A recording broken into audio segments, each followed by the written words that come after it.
Сәлеметсіздер ме курс қатысушылары, жағдайларыңыз қалай? Бүгінгі тақырыпта мен сіздермен жүктілікті жүргізу туралы әңгіме айтатын боламыз.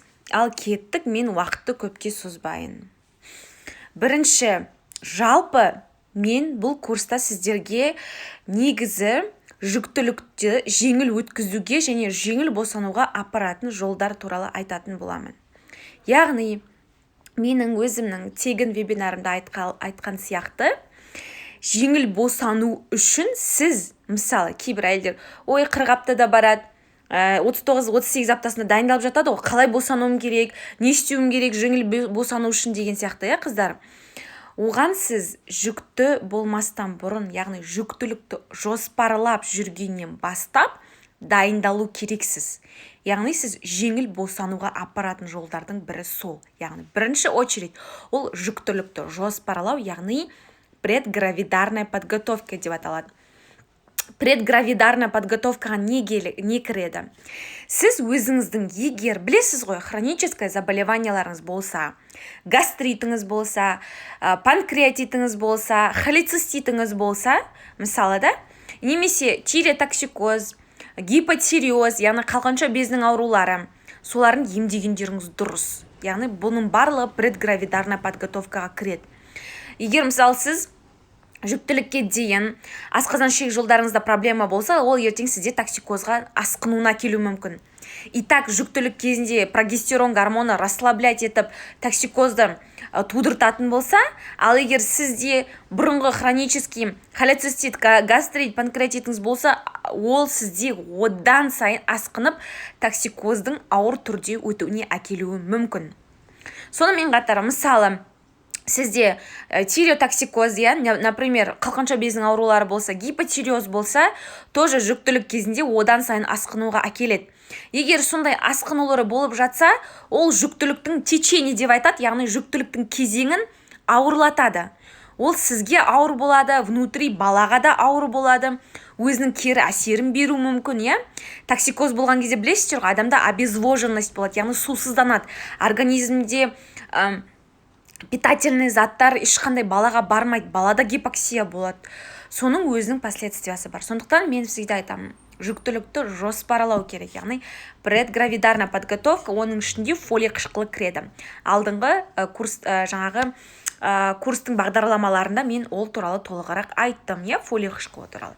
Енді одан кейін жүктіліктің асқынусыз өтуі керек. Ол да бір жеңіл босануға апаратын жолдардың бірі.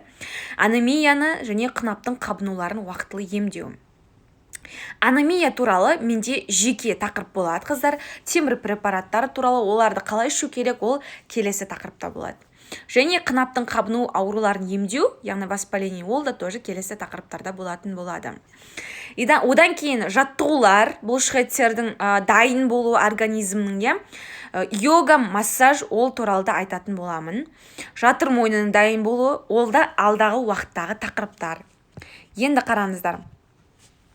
Енді сіз қараңыз, жүкті екеніңізді білдіңіз, асықпаңыз, жайлап 250 микрограмм йод және 400-800 микрограмм фолий қышқылын ішіп бастай беріңіз. Фолий қышқылын күніне 3 рет ішсеңіз болады. Егер де қосымша ішіп жүрген витаминдеріңіз болса, кальций болсын, немесе омега болсын, D3 болсын, оны да тоже ішіп жалғастыра бересіз. Потом, жалпы бізде физиологиялық жүктілік қалай өтеді? Мен сіздерге айттым, жүктілік бұл ауру емес, бұл физиологиялық жағдай. Оның ұзақтығы қанша уақыт? Яғни қараңыздар, 37 апта мен 42 аптаға дейінгі аралық бізде доношенный срок деп аталады, Яғни бала уже дамып жетілген уақыт. Уже сіз қараңыз, 37 апта болсаңыз, 42 аптаға дейінгі аралық сізде доношенный срок деп аталады, яғни босану уақыты. Яғни орташа есеппен ол 276-294 күн болуы мүмкін, бірақ әркімде әртүрлі. Мысалы, біз әйел учетқа тұрған кезде примерный босану уақытын, болжамалы босану уақыты. Яғни предполагаемая дата родов деген бар, оны қазір есептеу туралы айтамын. Соны есептейміз. Бірақ та жалпы мысалы 10 әйелдің примерно екеуі немесе үшеуі примерно сол предполагаемая дата родов күні ғана туады, ал қалғандары олардың жетпей босану мүмкін, немесе сәл асып босану мүмкін. Не обязательно мысалы сізге босану, мысалы сіздің жаңағы болжамалы босану уақытыңыз осынша 2 февраль десе, сіз именно 2 февраль күні босанбайсыз. Ол әркімде әртүрлі, әйелдің өзіндегі әртүрлі ауруларына байланысты, жүктіліктің қалай өткіп жатқанына байланысты, шейкасының ашылуына байланысты, барлығы. Енді қараңыз, сіз егер 37 аптаға толсаңыз, болды, уже у вас сіз босана берсеңіз болады, уже спокойно кете бересіз, босануға. Ал егер сіз 41 апта 4 күнге дейін уже босанбасаңыз, сізде ол уже переношенная беременность деп аталады, яғни жүктілік асып жатыр. Ол туралы да тоже айтатын болам. Егер сіз 41 апта 4 күнге дейін босанбасаңыз, срокты есептеу туралы қазір айтамын. Сіз барлық анализдеріңізді тапсырып, плановым порядке больницаға жату керексіз. Өйткені сізде переношенный болса, балада ертең іште өсіп кетеді. Ол ертең баланың асқынуына, гипоксияға келеді. Балада іште баланың шаштары, тырнақтары өсіп кетеді, гибель болуы мүмкін. То есть переношенный болып жүре беруге болмайды, қыздар, Енді учетқа қашан тұру керек? Жүкті әйел учетқа 12 аптаға дейін тұру керек. Оның өзінің жаңағы нюанстары бар. Яғни 12 аптаға дейін не үшін тұру керек? Өйткені ол кезде сіз скрининг дегендер бар. Скрининг, УЗИ өтесіз, генетикалық скрининг тапсырасыз. Если сіз 12 апта мерзімінен асып тұрсаңыз, сіз генетикалық скрининг тапсырып үлгермейсіз. Сондықтан не только генетикалық скрининг, өзінің басқада түрлі тапсыратын анализдері бар. Мысалы, бак пассив мочи деген бар, яғни зәрді бак пассивке тапсыру. Бактериялар бар ма, зәрде жоқ па, соны анықтау. Оны 16 аптаға дейін біз емдеп үлгеруіміз керек, егерде зәрде бактерия шығып жатса. Өйткені ол зәрдегі бактерия кейін асқынуларға келеді. Әйелдің ерте босануына, әртүрлі инфекциялардың пайда болуына, босанғаннан кейінгі эндометрит деп аталады, яғни остаткалардың қалып кетуіне, температураның көтерілуіне әкеледі. Яғни осы нәрселерді сіз уақытылы емдемесеңіз, уақытылы тапсырмасаңыз, уақытылы учетқа тұрмасаңыз, осының барлығын сіз пропустите. Яғни сіз пропускать етсеңіз, ол ертең сізде асқынуға әкелуі мүмкін. Қыздар? Енді келесі. Енді қараңыздар, біз жүкті әйелді, ладно, 12 аптаға дейін учетқа тұрғыздық, қазір анализдер туралы айтатын боламын. Жүкті әйел Қазақстан Республикасының протоколы бойынша учетқа тұрғаннан бастап ай сайын бір рет келіп тұрады приемға, яғни гинеколог приемына. Жалпы, егер сізде физиологиялық тұрғыда жүктілік жақсы өтіліп жатса, ешқандай ауруларыңыз болмаса, анализдеріңіз жақсы шығып жатырса, сіз тек қана гинекологқа айына бір-ақ рет қана келесіз. Ай сайын міндетті түрде зәрге белок тапсырасыз. То есть белокқа зәр тапсырасыз, ақуызға. Қалғандарын по показаниям сіздерге уақытылы айтып отырамыз. Және де уже 34 аптадан асқан кезде әйел босануға жақындағанда 2 апта сайын келіп тұратын болады. Ол кезде апта сайын тоже зәрге белокқа зәр тапсырып отырады, Енді қараңыздар. Жалпы жаңағы әйел ең бірінші триместр деп айтамыз. Вообще біз жүктілікті триместрлерге бөлеміз. Бірінші, екінші, үшінші триместр деп, 12 аптаға дейін бірінші триместр болады, арғарта 24 аптаға дейін екінші триместр, арғарта уже үшінші триместр болып есептеледі. Енді бірінші триместр кезінде, яғни 12 аптаға дейін қандай анализдер өтесіз учетқа тұрған кезде, учетқа тұру үшін сіздер қалай тұрасыздар? Өздеріңіздің жергілікті тұрғылықты мекен жайға қатысты қарасты поликлиникаға барып, әуелі тіркелесіз, бірінші ВОП дәрігерінен өтесіз, одан кейін акушер-гинеколог дәрігеріне барасыз. Барған кезде, мысалы, кейбір қыз келіншектер менен сұрап жатады да, мен мысалы пропискам басқа жерде, бірақ мен сол поликлиникаға қарасты жерде тұрып жатырмын дейді. Қыздар, негізі пропискаға қарамайды. Сіз қай жерде өмір сүріп жатырсыз, соған қарасты поликлиникаға барып тұруға сіз құқылысыз, иә? Енді қараңыздар, учетқа жазылып келдіңіз, иә, приемға. Қазіргі уақытта білесіздер ғой, біздің Қазақстанда поликлиникаларында дәрігердің приемына кіру өте қиын, адамдар өте көп, жүкті әйелдер өте көп, сондықтан жазылып барасыздар міндетті түрде, иә. КМИС деген программа бар, Дамумет деген программа бар, сол арқылы жазылып барасыздар. Және де ең бірінші не өтесіздер? Бұл жерде сізге гинекологқа кірген соң ол сізге қандай анализ береді? Жалпы қан анализін береді, жалпы зәрге береді. Одан кейін зәрдің бак пассивін тапсыруға біледі, қан тобын тапсырасыздар, группа резус фактор анықтауға, иә. Сонымен қатар мазокно-онкоцитологию, бұл тоже міндетті мазокно-онкоцитологию.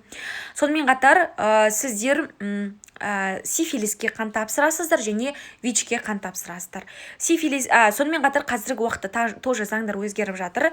ВИЧ-ке сіздер күйеуіңізбен бірге тапсырасыздар, иә, сондай заң шықты қазіргі уақытта.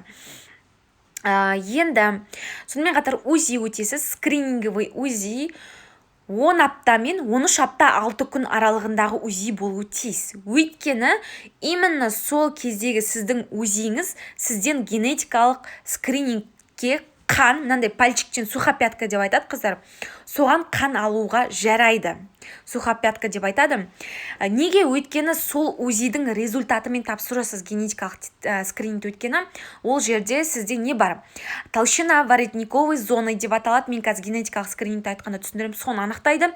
Және КТР, баланың копчико-теменной размері керек. Именно соның сол аптаға сәйкес размерлері арқылы сізде генетикалық скринингке қан алынады. Егер сіз вдруг 13 аптадан асып кетіп кейін үлгермей қалсаңыз, вы не успеете, генетикалық скрининг өзі бір-ақ рет тапсырылады, болды.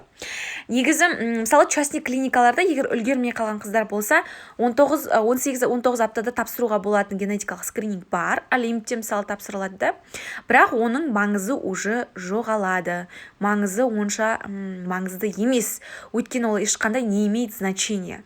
Құр тапсырғандай боласыз. Лучше уақытылы тапсырыңыздар, иә? Енді одан кейін не тапсырасыз?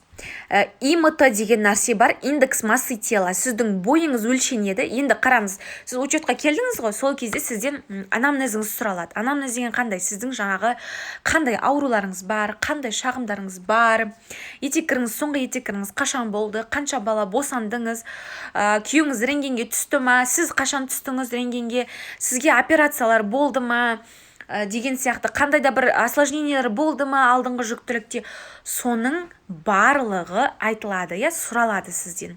Қыздар, сізден гинеколог сұраған кезде толығырақ айтқаныңыз дұрыс. Егер ең маңызды нәрсе бұл сіздің мысалы алдыңғы жүктілігіңіз қалай өтті. Егер де сізде алдыңғы жүктілікте қан қысымыңыз көтерілген болса жүктілік кезінде, немесе босанып жатқанда көтерілсе, босанып жатқан кезде, босанғаннан кейін қан қалып кетсе, эндометрит болып жаңағы температураңыз көтерілген болса, сондай нюанстардың барлығын жаңағы крупный плод босандыңыз ба, салмағы қанша, сондай нюанстарды айтуды ұмытып кетпеңіз. Өйткені бұның барлығы гинекологқа өте көп пайдасын тигізеді. Сізге пайдалы нәрселер, профилактикалық мақсатта дәрілер тағайындау үшін. Мысалы, сіздер егер алдыңғы жүктілікте давление көтеріліп, ісік болып, сондай зәрде белок пайда болып, сондай болған болса, мысалы, соның алдын алу мақсатында, егер сіз соны дәрігерге айтқан болсаңыз, сізге профилактикалық мақсатта аспирин тағайындалады, иә, 4-тен 1 бөлігін. Оны кейін жүктілік кезінде қан қысымы көтерілу туралы тақырыпты айтатын боламын. Сондықтан осындай нюанстарды жүктілік кезінде айтқан кезде мән бере кетіңіздер, айтуды ұмытпаңыздар. Енді сіздің бойыңыз есептеледі және салмағыңыз есептеледі. Сол сіздің бойыңыз бен салмағыңыз арқылы біз индекс массы тела есептейміз. Индекс массы теланы қалай есептейміз? Ол туралы да ертең тамақтану кезінде айтатын боламын. Яғни сіздің бойыңызды 2 еселеп, салмақты 2 еселенген бойға бөледі. Сол кезде өзінің нормасы болады. 18-ден 24-9-ға дейін То есть 25-ке дейін бізде норма болып есептеледі. Егер сізде 25-тен 28-ге дейін болса, избыточный вес, сәл артық салмақ бар деген сөз.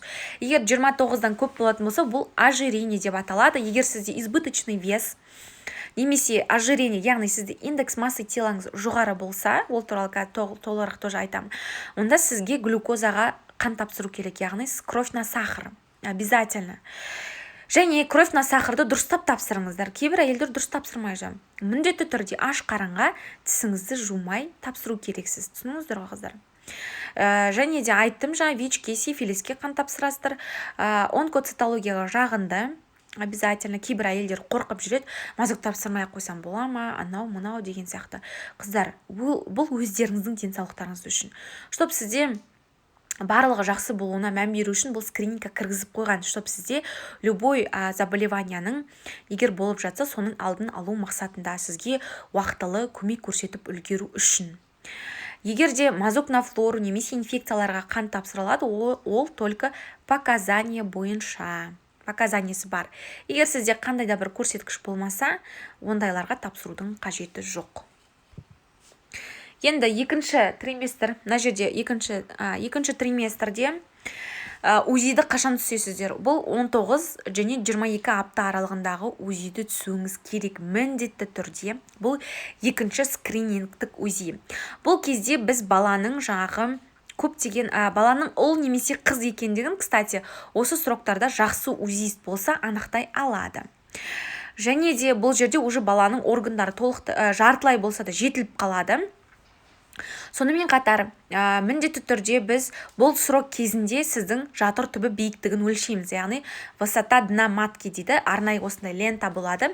Мен міндетті түрде маған учетқа келген әйелдердің 20 аптадан бастап міндетті түрде жатыр түбінің биіктігін өлшейтін болам, арнайы лента бар.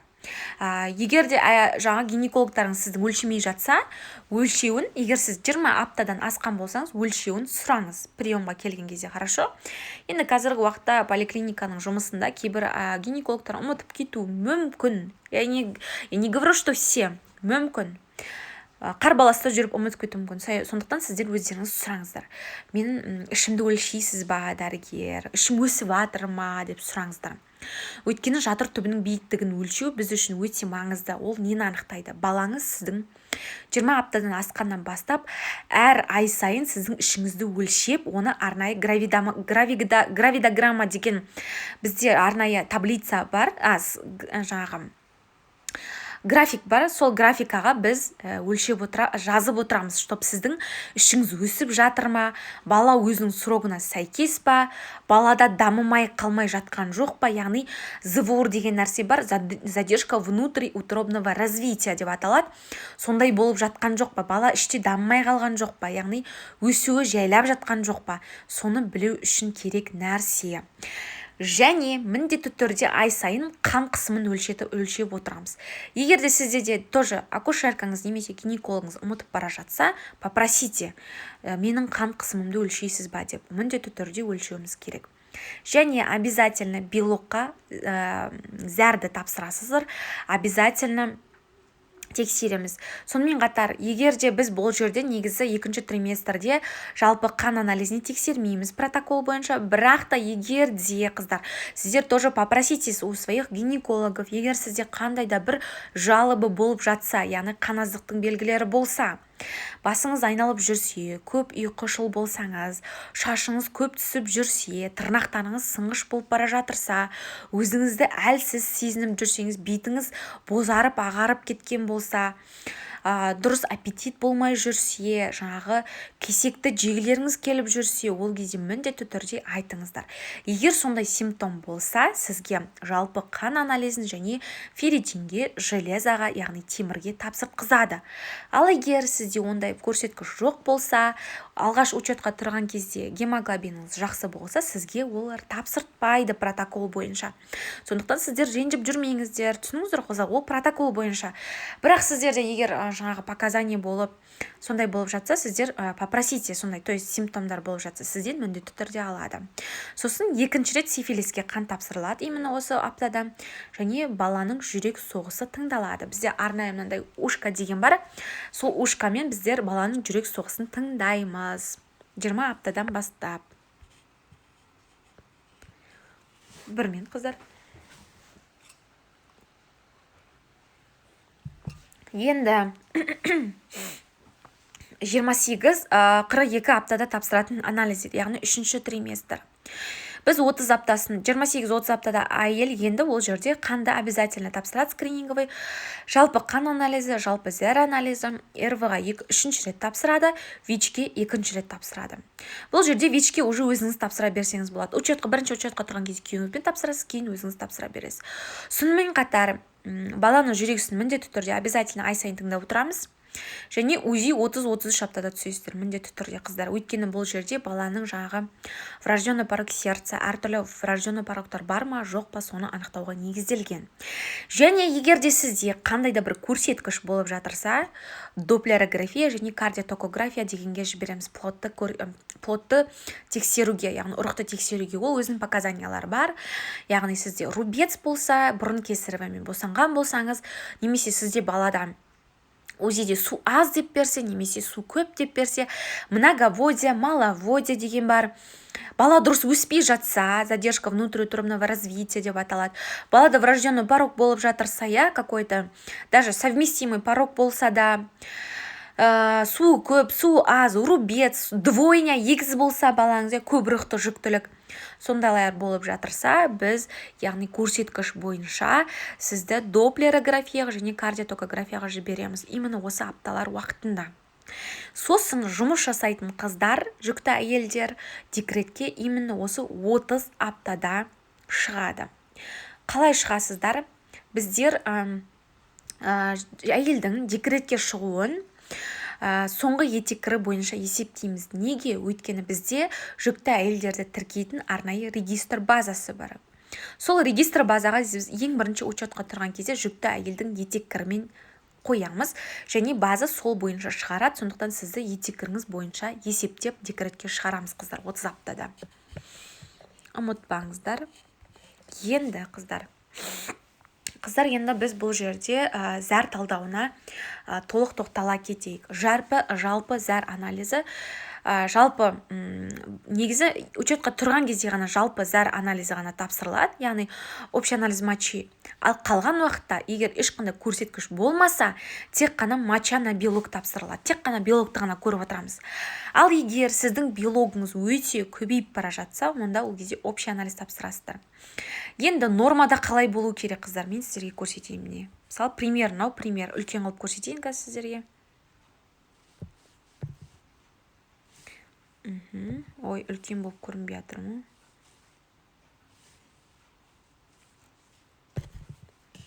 Ой.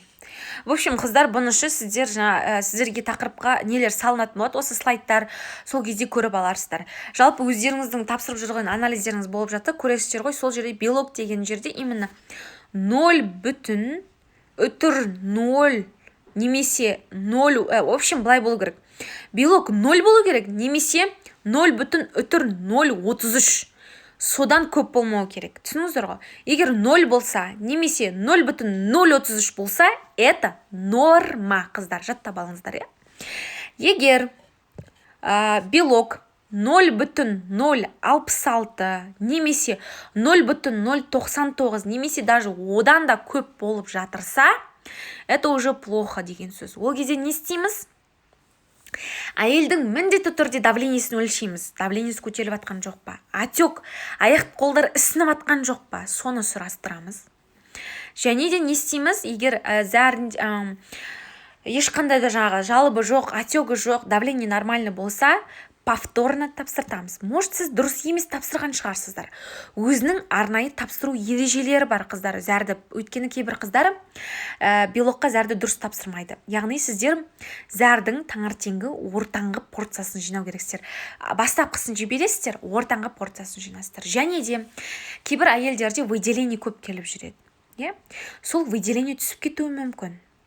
Соның нәтижесінде ол слизь пайда болуы мүмкін. Немесе әйел не істеуі мүмкін? Үйде жуылған банкіге барып тапсыру мүмкін. Ол да дұрыс емес. Сіздер арнайы аптекадан контейнер сатып алып, соған тапсырыңыздар. Және де егер де сізде выделение көп келіп жүрсе, мысалы, мынау қынап болса, егер қыздар мынау қынап болса, осы қынаптың сыртына, яғни сыртына бір мақтама или ватама бір нәрсе бүйтіп сәл бетіне просто қойып қоясыздар да кіші дәретке отырасыздар.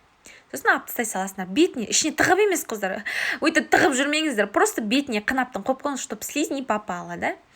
Егер слизь түсіп кетсе, ертең белок шығып тұрады, поэтому повторно тақсырып тағы жүресіздер. Сондай ережелерді сақтаңыздар, түсініңіздер ғой, чтобы слизь не попала және жуылмаған андай ескі құсқы банкілерге тапсырып жүрмеңіздер. Аптечный неге тапсырыңыздар, иә. Және де соленый қыздар, соленый жемеңіздер. Сіздер соленый, ащы, тұзды тағамдарды жеп жүріп тапсырсаңыздар, зәрде ацетон, бактериялар, в общем, непонятно болуы мүмкін сізге. Сол үшін біз әйелдерге дұрыстап жинап тапсырыңдар деп айтатынымыз сондықтан. Егер де повторно тапсырған уақытта да осындай шығып тұратын болса, сізге не береміз біз? Ничипуренко бойынша моча береміз, және де сіздің бүйрегіңізді, почкаңызды түсіреміз УЗИге. Сөйтіп, терапевт дәрігеріңізге барып, сіз назначение аласыз. Назначение алғаннан кейін, 2 аптадан кейін повторно тағы да келесіз тапсыруға. Түсініңіздер ғой, қыздар? Бұл өте маңызды. Зәрде белок көбейіп жатса, ол ертең бактериялар көбейіп жатса, сізде асқынуларға келеді, қыздар. Енді түсініңіздер ғой, қыздар, примерно мен сіздерге белокты қалай тексеру керектігін нормасы туралы айтып жатырмын. 0 және 0,033 это норма, 0,033 жоғары болса, это уже не норма. Нужно сделать. Қалай істеу керектігін айттым ғой. Повторно дұрыстап жинап қайттан тапсырасыздар. Егер тағы сондай шықса, УЗИ почек түсіресіздер, давлениені өлшейсіздер. Отек бар ма жоқ па соны мән бересіздер. Дәрігерден ем аласыздар. Терапевт дәрігерден. Енді бак-посевке зәрді тапсыру, ол 16 аптаға дейін ғана, қыздар, 16 аптаға дейін үлгеру керексіздер.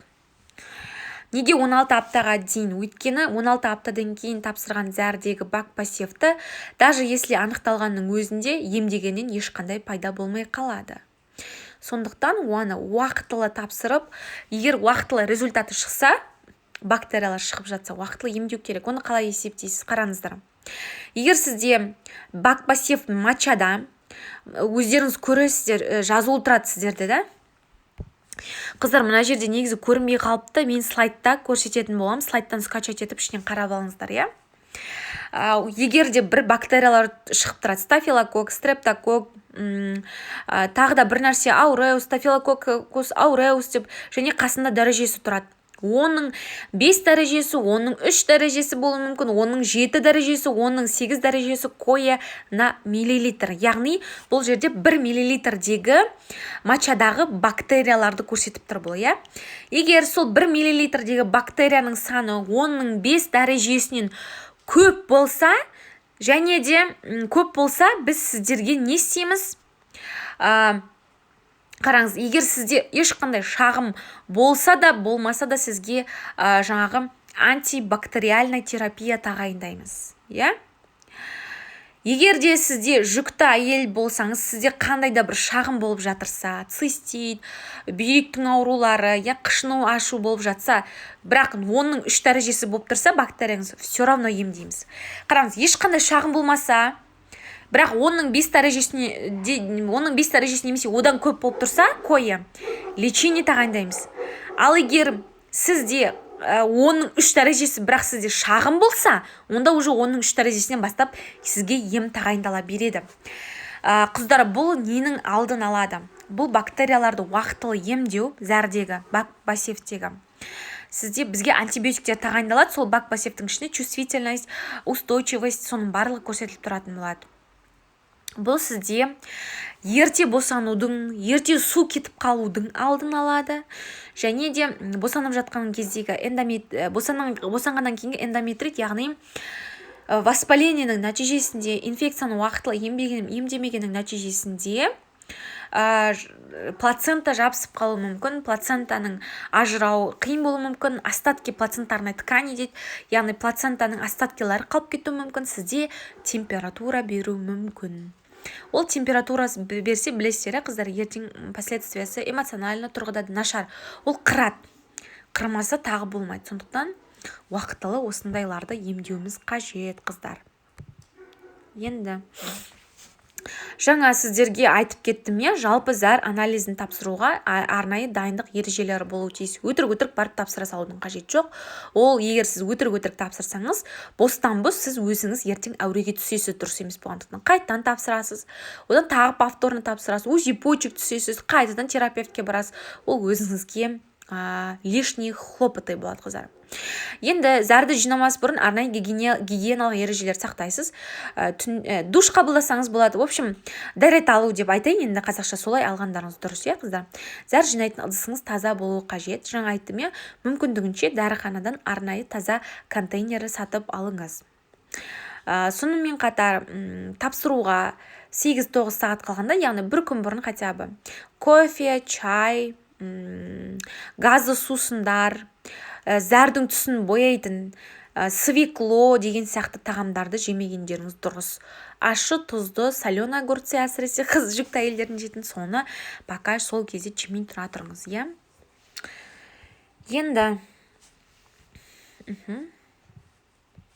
Енді қараңыздар. Жаңа айттым, зәрдің ортаңғы порциясын жинайсыздар. Яғни алдыңғы бөлігін, алдыңғы порциясын жіберіп, ортаңғы порциясын контейнерге құясыз, иә. 2 сағаттың ішінде дұрыстап лабораторияға міндетті түрде жеткізулеріңіз қажет. Жаңа мақта қою туралы айттым, өйткені слизь может попасть. Енді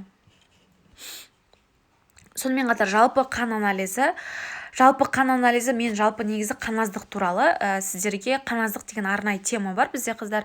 Анемия, сол жерде айтатын боламын. Негізі қараңыздар, жүкті әйелдерде гемоглобиннің нормасы 110-120 арасында. Егер беременный әйел болсаңыз, сізде гемоглобиніңіз 110 болса, это нормально, қыздар. Егер одан төмен болса, онда уже сізде анемия.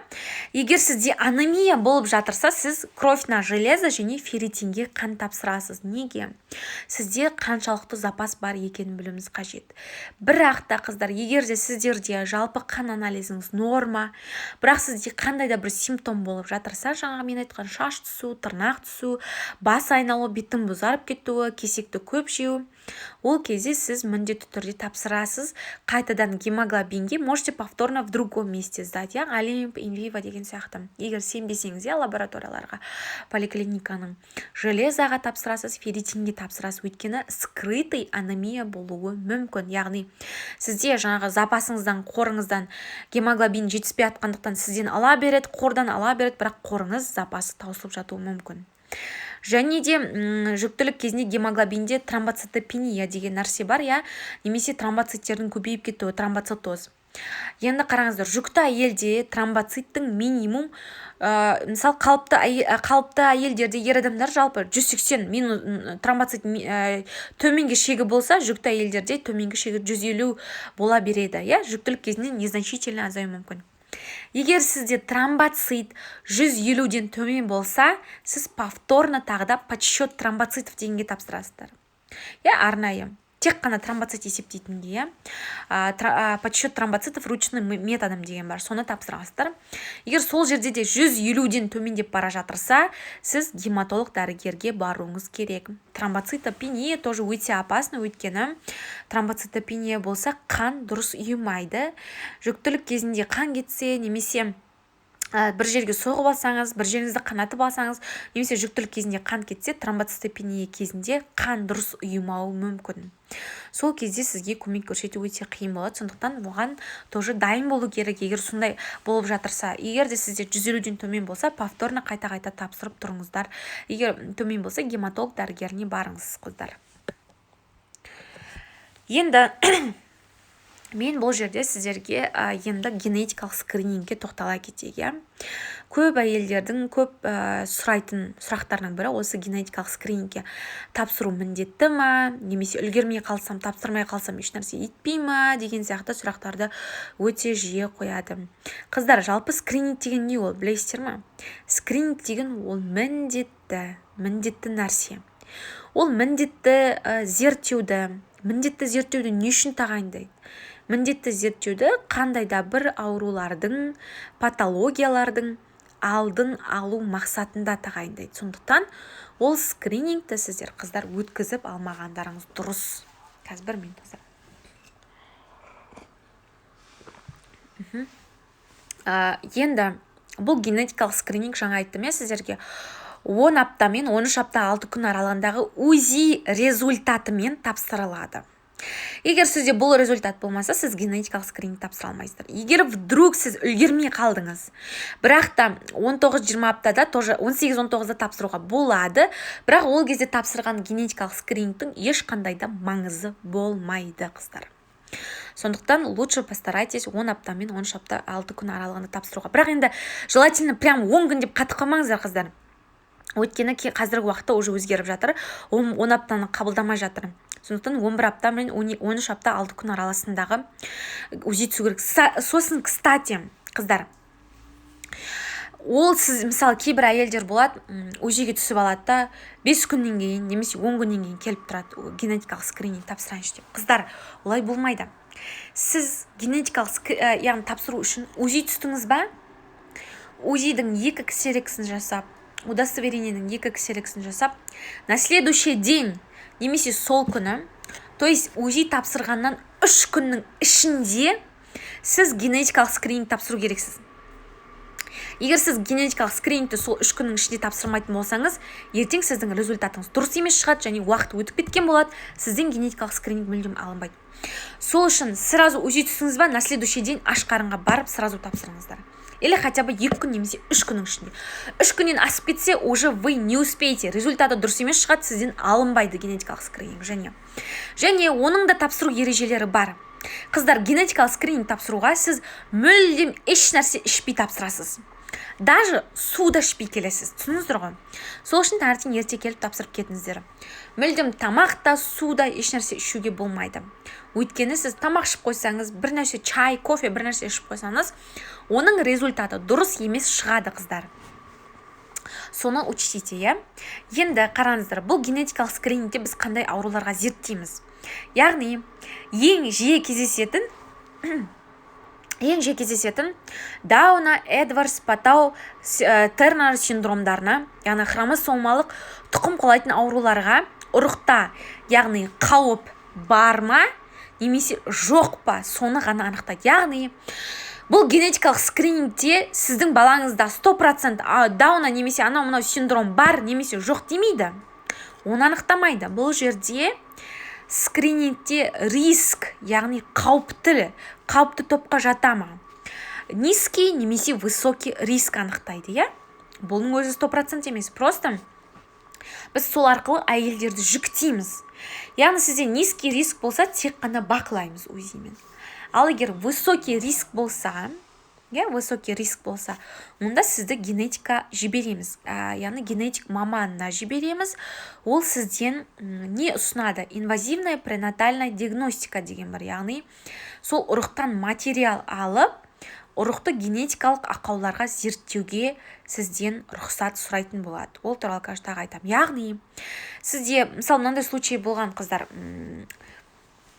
яғни бұл не 100% айтып атқан себебім, бізде бір әйелдер болды, генетикалық скринингінде низкий риск шықты да, барлығы жақсы өтті, бірақ УЗИінде бәрі жақсы, бірақ в итоге оказалось, что ребенок родился Даунамен, синдром, ондай да болады.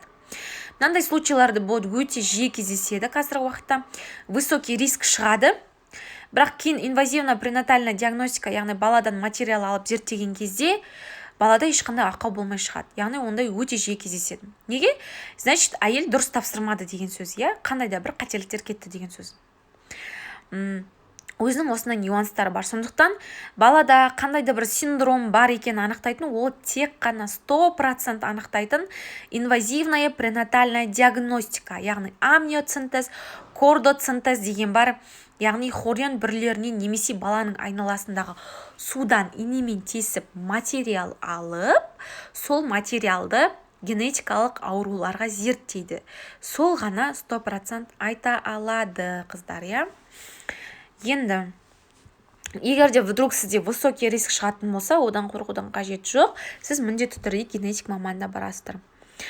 Сонымен қатар, инвазивная пренатальная диагностиканы біз кімге ұсынуымыз мүмкін тағы да. Егер әйел алдыңғы жүктілік кезінде балада синдром Дауна болған болса, немесе сол кезде де высокий риск шыққан болса, және де әйелдің жасы 40-тан 35-тен асқан болса, 37-ден және 37-тен асқан болса, өйткені ол үлкен возрастқа келген сайын әйелде егер жаңағы жүктілік болатын болса, әртүрлі ақаулардың, әсіресе осындай синдром дауналардың болу қауіптілігі жоғарылайды. Сондықтан соларға ұсынуымыз мүмкін. Енді мына жерде жаңа айттым, инвазивная пренатальная диагностиканың 3 түрі бар: кордоцинтез, амниоцинтез және плацентоцинтез деген. Яғни 3 түрінің біреусі орындалады, бірақ біздің өзіміздің көбінесе районда, облыста, біздің Түркістан, мен өзім тұратын жерде, Түркістан облысында көбінесе орындалатын амниоцинтез, қыздар.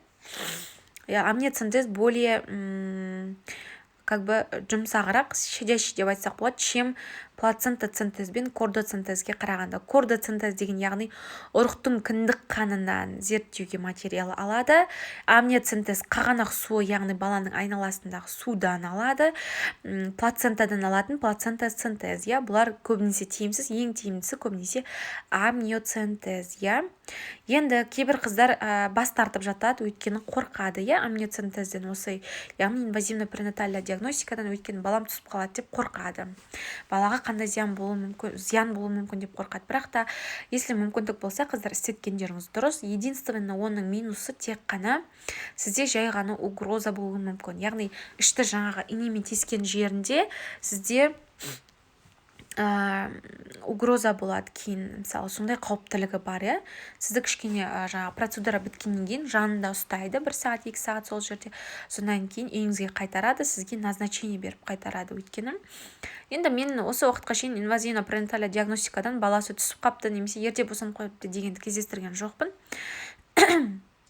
Бірақ та тек қана угроза болу қауіптілігі жоғарылайды, қыздар. Енді қыздар, кейбір қыздар осы жаңағы генетикалық скринингтің результатын сұрауды ұмытып кетеді. Желательно сіздер ол результатты 22 аптаға дейін алып үлгеру керексіздер. Егер де вдруг қандай да изменение болып жатса, чтоб балаға уақытылы жаңағы жүктілікті үзу үшін. Өйткені 22 аптаға дейін ғана медициналық показания бойынша ғана жүктілікті үзуге болады. Яғни балада қандай да бір синдром болып жатырса, немесе врожденный порог, несовместимый врожденный порог болып жатса, сондықтан генетикалық скринингтің результатын өзіңіздің гинекологтан 22 аптаға дейін сұрап үлгеріңіз, егер ұмытып кетіп жатырса, қыздар. Енді мынандай жаңағы тоже нюанстар болып жатады, қыздар. Кейбір қыздар етеккірі бойынша, мысалы, есептейміз, 12 апта болып тұрады, ал УЗИге барса 14 апта болып тұрады, мысалы, сондай жағдайлар болады. Неге? Өйткені баланың салмағына қарай есептейді УЗИ. То есть размеріне қарай. Копчикотеменной размер, то есть бипаритальный размер деген бар, копчикотеменной размер деген бар, толщина воротниковой зоны деген бар. Мен жерде көрсетейін. Міне қараңыздар, ТВП деген бұл жерде балада синдром Даунаға, яғни генетикалық ақауға подозрение бар ма жоқ па, соны размерін ТВП арқылы анықтайды. Егер де сізде утолщение ТВП деп жіберсе өзіңізді, ол кезде де міндетті түрде гинекологқа барасыздар, генетикке барасыздар. Ол кезде де сізге инвазивная пренатальная диагностика ұсынады, қыздар. Ол кезде тоже жаңағы хромосомны аномалияға подозрение. КТР деп түзілген, яғни мына басы теменной размер, асты копчик, копчикотеменной размер баланың ұрық размерімен баланың жаңағы несі анықталады. УЗИ срогы анықталады. Жаңа барлық нюанстарды айттым. Уақытылы тапсыру керек, аш қарынға тапсыру керек, суда ішпеу керек, майлы тамақ жемеу керек. Мына жерде сіздерге толщина воротниковой зонаның қай срокта қаншаға дейін болу керектігі нормалары көрсетілген. Оны осы жаңағы слайдтан, қыздар, көрсеңіздер болады. Мына жерде зәрге биолог, енді қазір